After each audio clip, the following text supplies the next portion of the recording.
Students, welcome to my English class with Sanjay Jha. এখন তোমাদের HS এক্সামের জন্য 3 কোশ্চেন্স বলে যে প্রশ্নটা আছে তোমাদের এইচএসের, সেখান থেকে মাত্র 3টা কোশ্চেন্সের অ্যান্সার করেছি আমি। দেখবে যে এই 3টা কোশ্চেন্স করতে গেলেই তোমাদের যে কোনো ধরনের ঘুরিয়ে ফিরিয়ে প্রশ্ন দিক না কেন, এই 3টার মধ্যেই উত্তর হবে। কারণ আরও যে দুটো হওয়ার কথা, সে দুটো কিন্তু এর আগে পড়ে গেছে। ফলে ওই 2 ইয়ারের আশা করছি কোনো মতেই দিবে না, কারণ গত বছরে যেটা কোশ্চেন হয়েছে সেটা আর রিপিট করতে যাবে না। ফলে বাকি এই যে 3টা কোশ্চেন আছে, এখান থেকে তোমরা অবশ্যই লিখে আসতে পারবে। দেখা যাক যে তোমাদের এই 3টা কোশ্চেন কতটুকু করতে পারছো। প্রথম কোশ্চেন যে রেডি করেছি সেটা হচ্ছে, I will serve you as your most faithful slave, এই লাইনটার উপরে। আর প্রশ্ন হচ্ছে, who said this and to whom, কে বলছে এই কথাটা আর কাকে বলছে। দ্বিতীয় কোশ্চেন আছে, why did the speaker say so, কেন বক্তা এই কথা বলছে। এর মার্কস ডিস্ট্রিবিউশন হচ্ছে 1+5। প্রথমটা কে বলছে আর কাকে বলছে। The bearded man said this to the czar, এই দাড়িওয়ালা লোকটা বলছে এই জারকে। দেখো যে তোমাদের এই লাইনগুলো খুব সিম্পল সেন্টেন্সগুলো আছে, যা মুখস্থ করতে খুবই সুবিধা। দ্বিতীয় কোশ্চেন হচ্ছে যে, why did the speaker say so, কেন বক্তা এই কথা বলেছিল। এটা উত্তর হচ্ছে, the tsar nursed, NURSED, nursed the deep wound of a bearded man, যার যখন সেবা করছিল এই বিয়ার্ডেড ম্যানের ক্ষত জায়গাটাকে, অ্যান্ড সেভড হিজ লাইফ, তার জীবন রক্ষা করেছিল। বাট সারপ্রাইজিংলি, কিন্তু বিস্ময়করভাবে, দ্যাট ম্যান, ওই আহত লোকটা, begged the czar for mercy, যে আহত ব্যক্তিটা ছিল সেই জারের কাছে ক্ষমা প্রার্থনা করছে। কেন? The tsar was taken aback, tsar তো একেবারে অবাক হয়ে যায়। The man told the tsar, ব্যক্তিটি জারকে বলেছিল, that he was his enemy, যে সে হচ্ছে জারের শত্রু। Who had sworn to avenge him, যে কি শপথ নিয়েছিল প্রতিশোধ নেওয়ার। As the tsar had executed his brother, কারণ এই জার ওই আহত লোকটা যে আছে তার ভাইকে মেরে ফেলেছিল। অ্যান্ড সিজড হিজ প্রপার্টি, আর তার সম্পত্তি বাজেয়াপ্ত করে নিয়েছিল। When he came out of his ambush, যখন সে এই জঙ্গল থেকে বেরিয়ে এসেছিল, দি বডিগার্ড অফ দ্য জার, জারের যে বডিগার্ডদেরকে রেখে এসেছিল দূরে, উন্ডেড হিম, তারাই তাকে আহত করে সেভারলি, ভয়ঙ্করভাবে। He would have bled to death, সে তো রক্তক্ষরণ হয়ে একবারে মৃত্যু মুখে পতিত হয়েছিল। If the tsar had not dressed, যদি না জার তাকে সেবা করত, হিজ উন্ড, তার ক্ষত জায়গাটাকে। দি ম্যান, মানুষটি, express his gratitude for that selfless service and said these words, আর নিজের কৃতজ্ঞতা প্রকাশ করার জন্য নিজের এই ধরনের কথা সে জারকে জানায়, যে সারা জীবন সে তার ভৃত্য হয়ে থাকবে। আরেকটা প্রশ্ন করেছি ওখান থেকে, how did the tsar spend the night at the hermitage, হারমিটের কুটিরে যে গেছিল, সাধুর কুটিরটাতে, সেখানটায় জার রাত্রিটা কিভাবে কাটিয়েছিল। এটা 3 মার্কসের। আরেকটা হচ্ছে, what came to his notice after his waking, wake আছে এটা, WAKING, জেগে যাওয়ার পরে সে কি দেখতে পেয়েছিল। এর উত্তর, প্রথমটার উত্তর হচ্ছে, the tsar had walked a long distance, দীর্ঘ পথ অতিক্রম করেছিল হেঁটে, টু রিচ দ্য হারমিটেজ, এই হারমিটের কুটিরে যাওয়ার জন্য। দেন হি ডাগ দ্য গ্রাউন্ড, তারপরে সে আবার খুঁড়েছিল তার মাটিটা সামনের কুটিরের সামনে, টু হেল্প দ্য হারমিট, এই সাধুকে সেবা হেল্প করার জন্য, with rest for a while, কিছুক্ষণের জন্য বিশ্রাম দেওয়ার জন্য যার নিজেই খুঁড়েছিল। He had to undertake thereafter much strain, ফলে সে তারপরে অনেক কষ্ট সহ্য করে, টু নার্স, সেবা করার জন্য, উন্ডেড ম্যান, এই আহত লোকটাকে সেবা করার জন্য।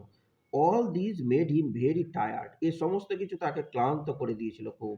হি ফেল্ট স্লিপি, সে নিদ্রালু মানে ঘুম এ আচ্ছন্ন অনুভব করছিল। অ্যান্ড ক্লোজড ডাউন, গুটিসুটি মেরে, অন দি থ্রেশহোল্ড, দরজার গোড়াতে, যেখানটাতে গেট আছে সেখানটাতে শুয়ে গেছিল। The wounded man lay on the bed, কিন্তু আহত লোকটাকে সাধুর বিছানায় রেখেছিল। As there was no extra bed in the hut, কারণ সেই কুটিরে এক্সট্রা কোনো বেড ছিল না। The tsar lay on the floor but had a sound sleep, যার সেই মেঝেতেই শুয়েছিল কিন্তু সুন্দর ঘুম হয়েছিল চরম পরিশ্রমের ফলে। দ্বিতীয় প্রশ্নের উত্তর, ইন দি মর্নিং সকালবেলা the tsar woke up, tsar জেগে উঠেছিল। He did not promptly remember, সে সঙ্গে সঙ্গে মনে করতে পারছিল না, হোয়াট হ্যাড হ্যাপেন ইয়েস্টারডে, যে গতকাল কি ঘটেছে। He found the wounded man, তারপরে লক্ষ্য করলো আহত লোকটাকে, লাইং অন দ্য বেড, যে বিছানায় শুয়ে আছে, অ্যান্ড লুকিং অ্যাট হিম, তার দিকে তাকাচ্ছে। দি ম্যান টোল্ড হিম, ব্যক্তিটা তখন তাকে বলল, that he had been his enemy, যে লোকটা বলল তখন জারকে যে এই লোকটা হচ্ছে জারের শত্রু। হি বেগড হিজ পার্ডন, সে তখন ক্ষমা প্রার্থনা করে, পার্ডন মানে হচ্ছে ক্ষমা বা মার্জনা, অ্যান্ড ওয়ান্টেড টু সার্ভ হিম, আর নিজে সেবা করতে চাইলো তাকে। দি জার গ্ল্যাডলি এগ্রিড, আনন্দের সঙ্গে রাজি, এগ্রি মানে হচ্ছে রাজি হওয়া, যার সঙ্গে সঙ্গে খুব আনন্দের সঙ্গে রাজি হয়ে গেছিল। আরেকটা শেষ কোশ্চেন, সেটা দেখো হচ্ছে, do you think that the three answers to the three questions are the pillars of life, তিনটা প্রশ্নের যে তিনটা উত্তর আছে, সেটা কি এই তিনটা প্রশ্ন আমাদের জীবনের পিলার মানে স্তম্ভের কাজ করে, অর্থাৎ অঙ্গাঙ্গিভাবে জড়িত আছে এগুলো? এগুলো উপরে একটা কোশ্চেন দিতে পারে।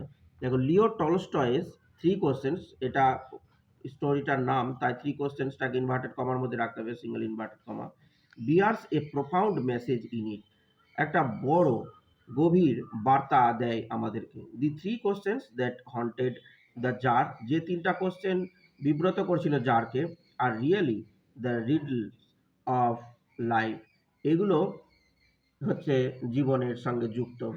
If one can have the answers to the eternal questions, যদি কেউ এই চিরন্তন প্রশ্নের উত্তরগুলো পায়, he would never fail in anything he undertake, যেটা সে গ্রহণ করেছে সেটা কখনোই সে আর ফেল করবে না।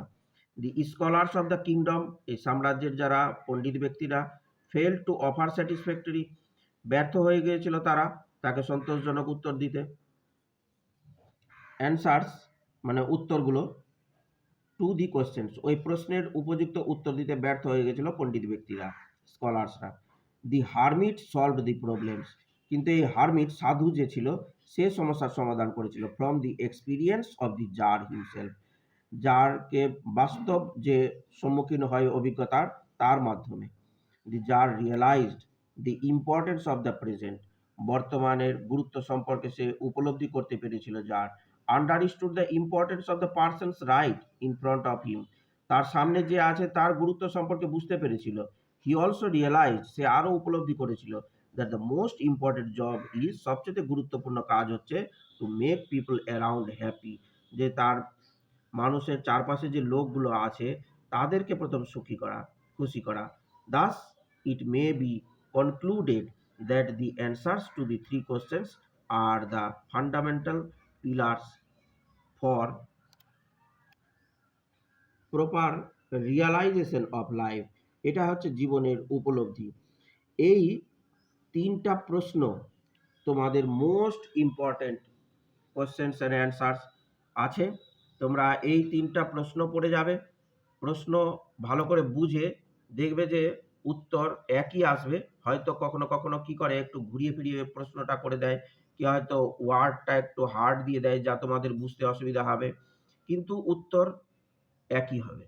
ফলে তোমরা বুঝে একটু উত্তর লিখে দিতে গেলেই ব্যাস সম্পূর্ণ নম্বর তোমরা পেয়ে যাবে, এতে কোনো চিন্তা নাই, তোমাদের পরীক্ষা নিঃসন্দেহে ভালো হবে।